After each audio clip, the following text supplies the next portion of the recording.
Hello everyone, I'm Eylon Levy and I'm back. Today is October 1st, 2024. This is the live daily briefing of the Israeli Citizen Spokesperson's Office.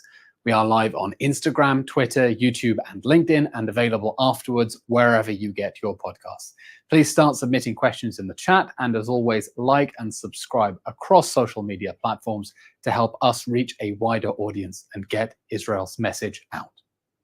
Today is day 361 of the October 7th war, a war that Hamas started from Gaza, Hezbollah joined the next day from Lebanon, and now involves the Islamic Republic of Iran and its proxy armies on a total of 7 fronts around Israel. Hezbollah's war against Israel has entered a new phase as Israel takes action to return displaced families to their homes. For a whole year, Israel has warned Iran's proxy army in Lebanon, back off, or we will have to push you away. Hezbollah did not back off. Now, Israel is pushing it away. Last night, the IDF began limited, localized, and targeted ground raids based on precise intelligence against Hezbollah targets in southern Lebanon. These Hezbollah targets are located in villages close to the border with Israel. They pose an immediate threat to Israeli communities in northern Israel. One reason that these areas pose an immediate threat to our people is because the Hezbollah army of terror has been attacking Israelis from these areas for the past year, since October 8th. Hezbollah hasn't stopped, firing over 9,000 rockets, guided anti-tank missiles, and suicide drones into Israeli cities and towns for 12 months. The distance between Hezbollah and Israeli families is very short. There's another threat from Hezbollah that the whole world needs to understand. Hezbollah plan to use villages in Lebanon along the border with Israel as launch points for an October 7th style massacre. Hamas stole Hezbollah's idea. Hezbollah had a plan to invade Israel, conquer parts of the Galilee region, and massacre countless Israelis. Hezbollah still dreams of doing what Hamas did on October 7th. Israel will not allow Hezbollah to carry out its vision. Every day Iran's proxy army still sits on Israel's northern border is an October 6th. What happened on October 7th from Gaza can never happen again, anywhere. There is one main goal of Israeli military operations in Lebanon: to allow the 60,000 residents of northern Israel who fled their homes last October and have been homeless for the last year to return to their homes safely without the fear that Hezbollah will shoot them or worse. Now, in order for Israelis to feel safe in their homes, Hezbollah must not only stop shooting rockets, it must back off. It was warned for the past year that it needed to back off. Hezbollah has not backed off. And that is why the Israel Defense Forces are currently pushing Hezbollah away.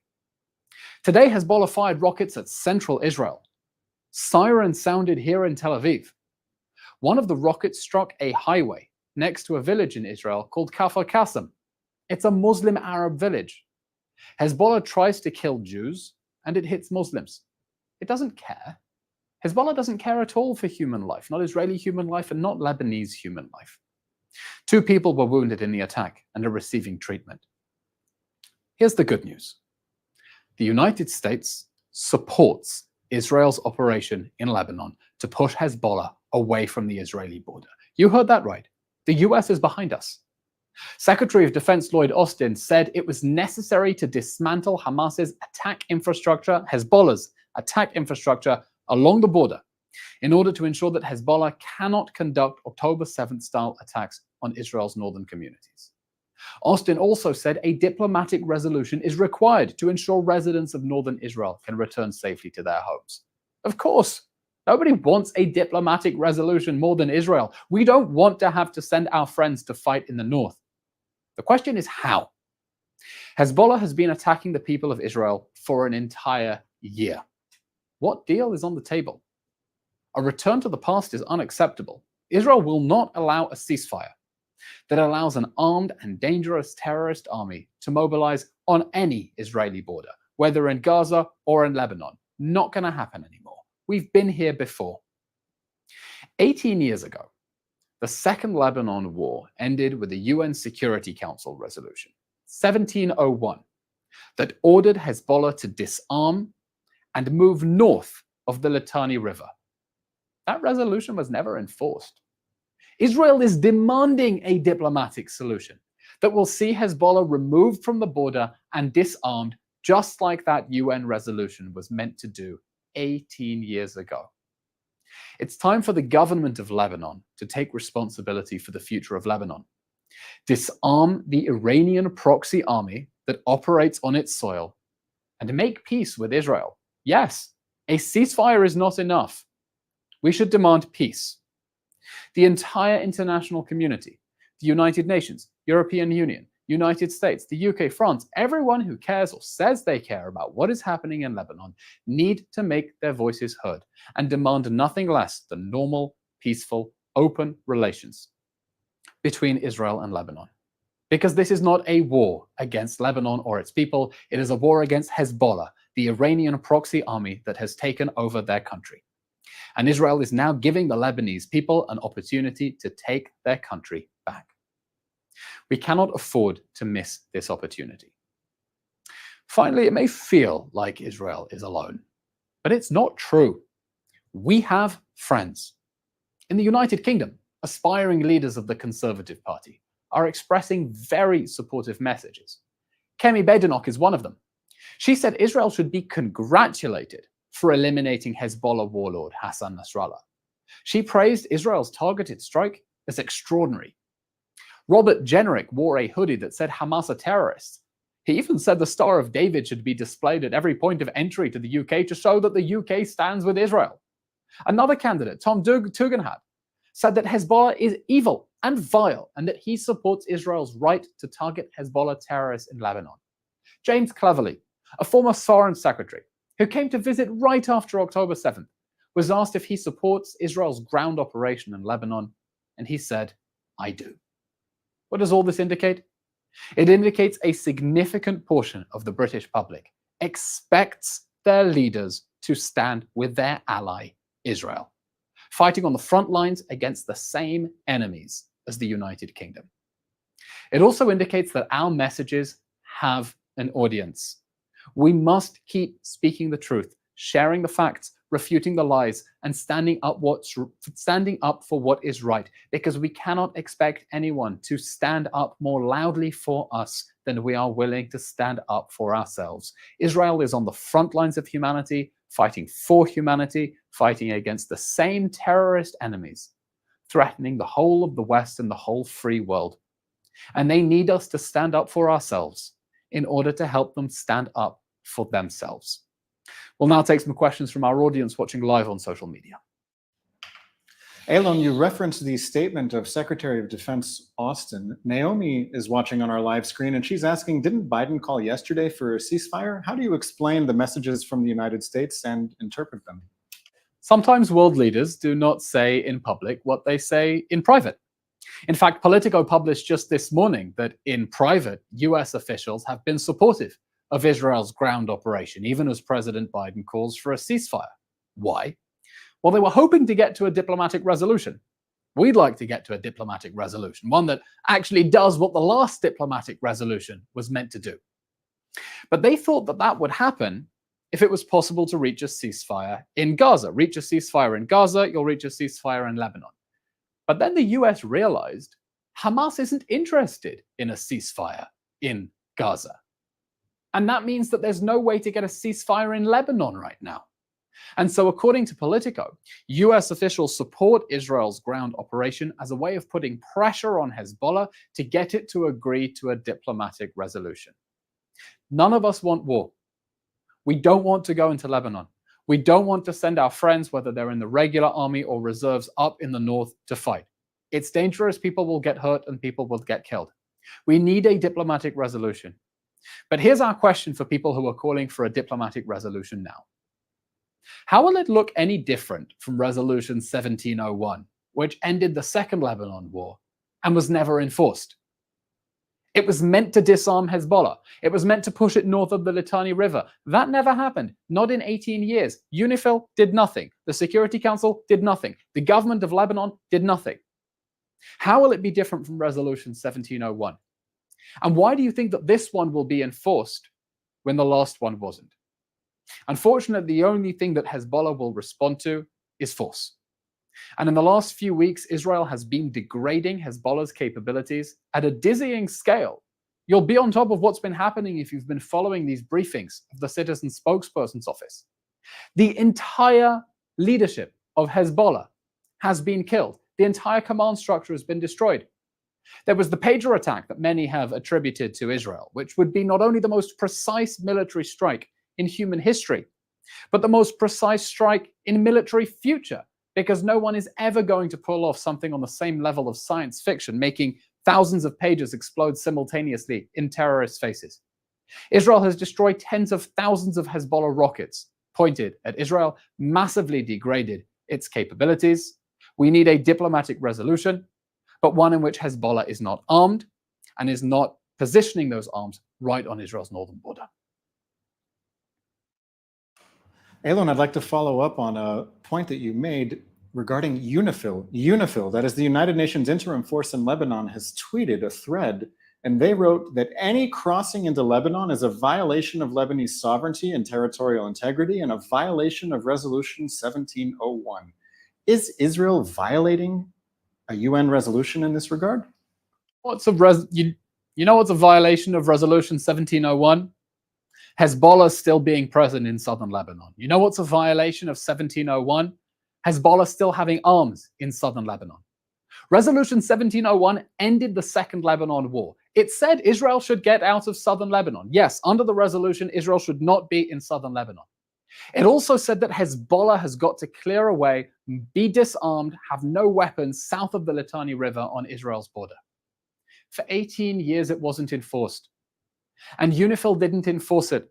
It was used as human shields by Hezbollah that fired sometimes from just meters away from UNIFIL positions. And so Israel is saying now, if the world is not going to enforce Resolution 1701, if the government of Lebanon is not going to enforce Resolution 1701, then we will. Israel doesn't want to stay in southern Lebanon, God forbid. We're quite happy with the northern border where it is now. But we cannot have Hezbollah sitting on that northern border. And so as a result of the complete failure of the international security architecture that was meant to keep us safe without a direct confrontation with Hezbollah, Israel is now forced to take action in its own hands and do the world's dirty work for it that no one else wants to do, to keep us and the rest of the Middle East safe. This is a question from someone watching on our YouTube live stream. With the decimating of Hezbollah's top operatives, do you feel that Hamas feels a bigger urgency to release the hostages? What is the situation in Gaza with the hostages? We aren't hearing a lot about it these days. I imagine that Hassan Nasrallah is sitting somewhere down in hell with his whole senior command, looking up and thinking, oops, sorry, we shouldn't have declared war on Israel on October 8th. It was a mistake. It was a mistake to go to war to try to save Hamas's rapists and baby snatchers on October 7th. And I imagine that Yahya Sinwar, somewhere in a tunnel, probably under a UN school, is watching the news and having the same thought. Maybe I should release the hostages. There are still 101 hostages trapped in Gaza. We don't know how many are still alive. They're being starved and tortured and raped and executed. Time isn't running out. Time has already run out for them. We need to bring all the hostages home, the living for rehabilitation, the dead for burial so their families can have closure. And in order to do that, we need to hear the world making a demand it hasn't made. To Hamas and its backers, Qatar, Turkey, and Iran, let them go now. We need the world to be putting pressure on the Hamas terrorist army to release the hostages and using their leverage on Hamas's supporters, the countries that are backing it, to force them to release the hostages. Hamas, when this war ends, needs to understand it was a terrible mistake to wage it, just as I'm sure Hassan Nasrallah realizes from down there in the bowels of hell. Eylon, this is your first daily briefing that you have done since you debated Mehdi Hassan in New York. How do you think that debate went, and why did you do it in the first place? Last week, I debated Hamas's top propagandist, Al Jazeera's Mehdi Hassan, in New York. I'll tell you the truth, when the invitation came through, I resisted it. I didn't want to. It sounded about as enjoyable as root canal surgery without an anesthetic. But I said I have no choice. One, I want to put there on the debate stage the case for Israel's actions in this war, a war we didn't start, a war we didn't want, a war we didn't expect, a war in which Israel has been forced to make impossible choices, choices that the defense attorney for Hamas will never acknowledge to try to keep its civilians safe. But there was another reason. I've spent the whole last year meeting Jewish students around the world and telling them, you are not just Gen Z, you are Gen Zionist, and Gen Zionists stand up to bullies. You need to stand up, you need to speak up, and if you don't stand up for yourself, no one is going to stand up for you. And I felt that if I chickened out of a debate with a bully, and he is a bully, he's a really nasty individual, then I wouldn't be able to look myself in the mirror or look those Jewish students in the eye and tell them, if Israelis my age are on the battlefield fighting Hamas terrorists, and if I'm on the debate stage debating Hamas's propagandist, then you can cross that encampment on campus and face down the Hamas fangirls. This is a war on all of us. October 7th was the opening shot not only of Hamas's attack, not only of Iran's regional war on 7 fronts, but of a global war on the Jews. And we need Jews around the world to stand up and be counted and be unapologetic, and to understand that Israel advocacy is a Jewish safety issue, because we cannot allow the lies that are being told about Israel to go unchecked and to think that life will continue as normal for Jewish communities in the diaspora. It won't. This is our time to stand up and be counted. And if all I managed to achieve in the debate, and I think I could have done better in the debate, there were some zingers I didn't manage to land, but if all I managed to achieve in that debate was to inspire some young Jews to stand up for themselves, for their friends, and for the Jewish people, dayenu, I've done my job. Eylon, in the final minute that we have of this live daily briefing, can you please share a Rosh Hashanah, Shana Tova greeting with all of your listeners around the world? We're going to be back after Rosh Hashanah. We encourage you to continue following on all our social media, because there's a lot happening in the news and you'll want to stay updated. What's given me inspiration and hope over the last year is seeing what I call the Great Diaspora Awakening. We've seen Jews around the world, and allies as well, suddenly get a slap in the face, realize what is at stake, and realize that they need to stand up and be counted. That's given me so much strength and inspiration over the last year. I know it's all of you following the briefings of the Israeli Citizen Spokesperson's Office, and we have been reminded of what we're fighting for, and more importantly, who we are fighting for each other and for our safety. So my wish for our new year, hopefully it will be sweet, hopefully it will be good, but it will be a year in which we're all going to be coming together, remembering how much we need each other, how much we love each other, and how determined we are to continue standing up for each other. So thank you very much, everyone. Thank you for following. We will be back after Rosh Hashanah. In the meanwhile, please follow us on all social media platforms. We'll continue posting content from the Citizen Spokesperson's family to yours. Happy Rosh Hashanah and Chag Sameach, and keep safe. Thanks for watching. Drop a comment below. Don't forget to like, share, and hit subscribe to stay updated with our latest content. Until next time, stay informed and inspired. This is Dejobnik signing off.